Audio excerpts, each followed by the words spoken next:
Right, hello, my name's Professor Liz Brown. I work at Oxford Brookes University in the United Kingdom, England. I've had quite a varied research career, and I refer to myself as a bit of a research flirt because as an educationalist, it's sometimes quite difficult to do research, but I've researched mainly around government policy, so the impact of policy, the iteration of policy, and the impacts that it has on schooling and children, in particular young children. So I'm working with your Professor Foss on an edited publication of a journal, so on entrepreneurship. But as I said, my research tends to be very serendipitous, if you like. I do a lot of entrepreneurship, a lot of consultancy, and then I try and turn that into a research article. Yeah, okay, thank you. And now you are our affiliated researchers here at Jönköping University. What difference can research on school leadership make for students and pupils and teachers in their everyday work? Right, okay, that's a really interesting question. I spoke recently to a head in a school where I'm a governor. We have a role in the United Kingdom where people volunteer to help schools.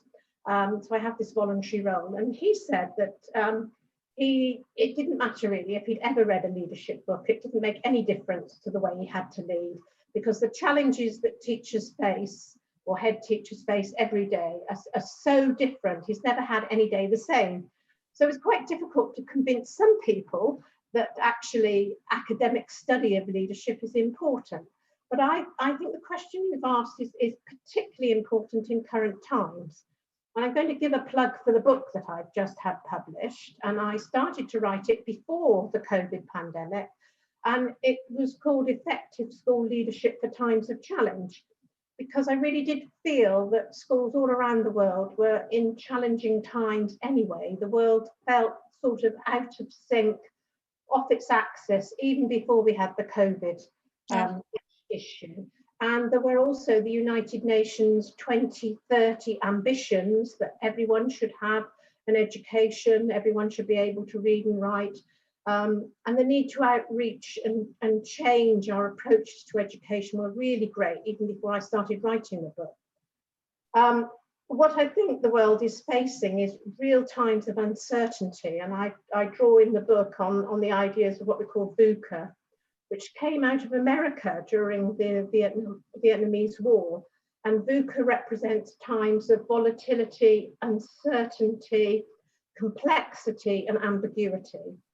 And I feel that's very much what the world is facing at the moment. We're coping, we're plodding on, Western civilization is maintaining its economic stability or trying to, but still underneath one feels this uncertainty. So I think that leadership in education, that focusing on your question, is really crucial, and there've never been more challenging times for those who work in education and for those particularly who work in leadership. Because we don't know what the future holds. We don't know, focusing on the pandemic, what impact it's had on young people. I am particularly focused at the moment on the impact of the pandemic on learning journeys. We don't know in third world countries where we're supposed to be expanding education, whether we'll be able to do that now.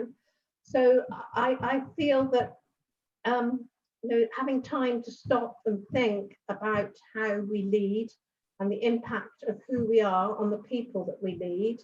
And in my book, I talk about systems leadership, and that is where I make a particular plea for government really to ease off on the interference in education. In the UK, I don't know what it's like in Sweden, but in the UK, government has almost taken over education policy, and it's changing the structure of schools, it's changing how schools are funded. There are so many different types of schools now, and that was another reason why I wanted to write the book, to make sure I knew what was happening. The change was so rapid. So this systems leadership that I ask for in my book is just, let's slow down a bit. just give us time to recover, give us time to stop, to think, and only take small systems approaches, and linked with the idea of little atomic models of leadership that can have major change. So my book talks about systems leadership and also atomic leadership, small steps, small changes that can have major explosions and have a major impact on education. Yeah. Yeah, it sounds a bit like Sweden, actually.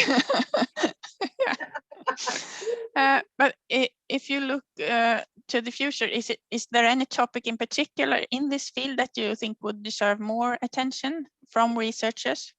I think there are lots. There's one I'm working on at the moment with a colleague, and that's teacher retention. So I think you have in Sweden as well an issue around teacher retention. And we do in the UK, particularly in rural areas and major cities where there are severe areas of deprivation, where there are some schools where 40 different languages are spoken by the children, and the challenge is that teachers must face. They cope amazingly well. So I think those are the things that are quite interesting at the moment to be looking at. And I'm helping a colleague who's run a piece of research, and we bid for it. There's an awful lot of research on why teachers leave the profession, but not much research on why they stay. And one of the things about getting money for research is doing something different. So we called the research Please Don't Say Goodbye, and it's focusing on what makes teachers stay in the profession. So we've got some quite interesting data coming through. There are all sorts of things, like whether there's an on-site nursery that helps a lot of parents stay in the school where they're teaching, the flexibility of the head and the leadership team in terms of some of the social and emotional challenges that teachers face, whether the head is particularly supportive of the staff when parents can be quite difficult. So it's quite an interesting piece of research.